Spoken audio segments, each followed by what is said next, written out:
বঙ্গোপসাগরে আবার লঘুচাপ সৃষ্টি হয়েছে, আর এর প্রভাবে দেশের কিছু এলাকায় আজ সোমবার বৃষ্টির সম্ভাবনা আছে বলে জানিয়েছে আবহাওয়া অধিদপ্তর। তবে আজই জোরে সোরে শুরু হচ্ছে না বৃষ্টি। দুদিন পর থেকেই বৃষ্টির মাত্রা বাড়তে পারে বলে আবহাওয়ার পূর্বাভাস।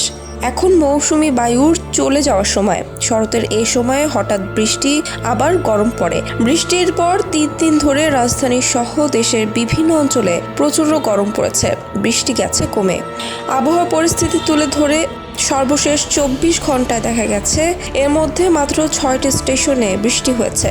এর মধ্যে সর্বোচ্চ বৃষ্টি হয়েছে দিনাজপুরে 11 মিলিমিটার। এ পরিস্থিতিতে সাগরে লঘুচাপ সৃষ্টির কথা জানালো আবহাওয়া অফিস। তবে এই লঘুচাপ নিম্নচাপে পরিণত হওয়ার সম্ভাবনা কম বলে জানান আবহাওয়া অধিদপ্তরের আবহাওয়াবিদ মোহাম্মদ ওমর ফারুক।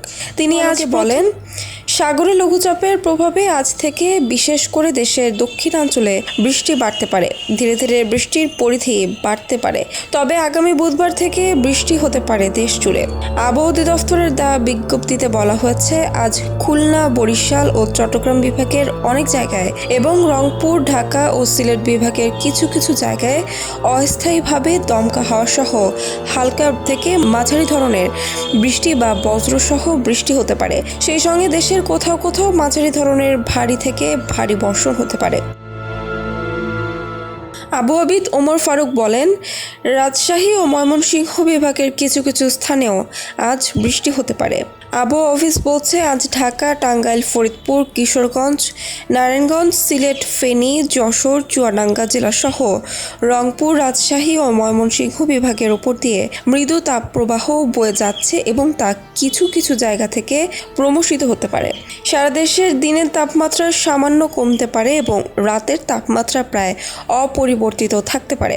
আজ সকাল থেকে রাজধানীর আকাশ মেঘলা, তবে বেলা বাড়তে যাওয়ার সঙ্গে সঙ্গে রোদ উঠেছে। সকাল থেকেই ভ্যাপসা গরমে নাভিশ্বাস উঠেছে নগরবাসী। বৃষ্টিতে এমন গরম প্রশমিত হতে পারে। তবে আজ রাজধানীতে বৃষ্টির সম্ভাবনা কম বলে জানান আবহাওয়াবিদ ওমর ফারুক। তিনি বলেন, আগামীকাল রাজধানীতে বৃষ্টি হতে পারে। পরের দিন বুধবার দেশ জুড়েই বৃষ্টির সম্ভাবনা আছে।